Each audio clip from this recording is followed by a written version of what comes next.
ఒక ఎడారిలో ఒక చిన్న పిట్ట నివసిస్తూ ఉండేది. ఆ ఎడారిలో ఎటువంటి పచ్చదనము లేకపోవడం వల్ల ఆ చిన్న పక్షి మండే ఇసుకలో రోజంతా గెంతుతూ ఉండేది.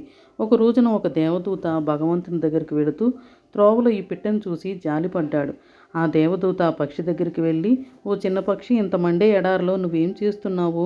నీకు నేనేమైనా సహాయం చేయగలనా అని అడిగాడు. ఆ చిన్న పక్షి, నాకు నా జీవితం ఎంతో ఆనందంగా ఉంది, కానీ ఈ ఎండవేడిని నేను భరించలేకపోతున్నాను. నా పాదాలు 2 కాలిపోతున్నాయి. ఇక్కడ ఒక చెట్టు ఉంటే నాకెంతో హాయిగా, సంతోషంగా ఉంటుంది అని చెప్పింది. ఇటువంటి ఎడారిలో చెట్టు మొలవడం అంటే నా ఊహకి అందకుండా ఉన్నది. నేను దేవుడి దగ్గరకు వెళ్తున్నాను. నీ కోరిక ఆయన నెరవేర్చగలడేమో అడుగుతాను అన్నాడు దేవదూత. ఆ పిట్టకి సహాయం చేయమని దేవదూత దేవుణ్ణి అడిగాడు. అప్పుడు దేవుడు, నేను అక్కడ ఒక చెట్టు పెరిగేలా చేయగలను, కానీ ఆ పిట్ట విధిరాత అందుకు అనుకూలంగా లేదు.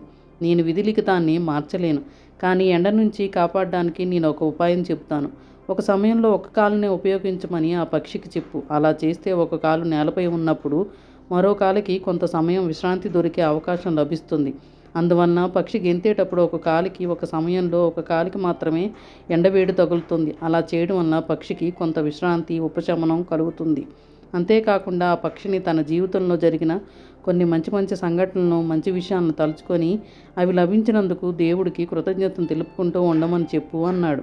దేవదూత వెనకకు వచ్చి ఆ పక్షికి దేవుడు పంపిన సందేశాన్ని వినిపించాడు.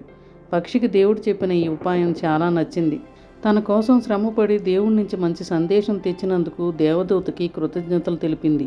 కొన్ని రోజుల తర్వాత దేవదూత మళ్ళీ అదే దారిలో వెళుతూ ఆ పక్షిని ఒకసారి కలిసి వెళ్దామని అనుకున్నాడు. సరిగ్గా ఎడారి మధ్యలో ఒక పెద్ద పచ్చని చెట్టు మధ్య ఆ పక్షి హాయిగా కూర్చొని ఉండడం చూశాడు.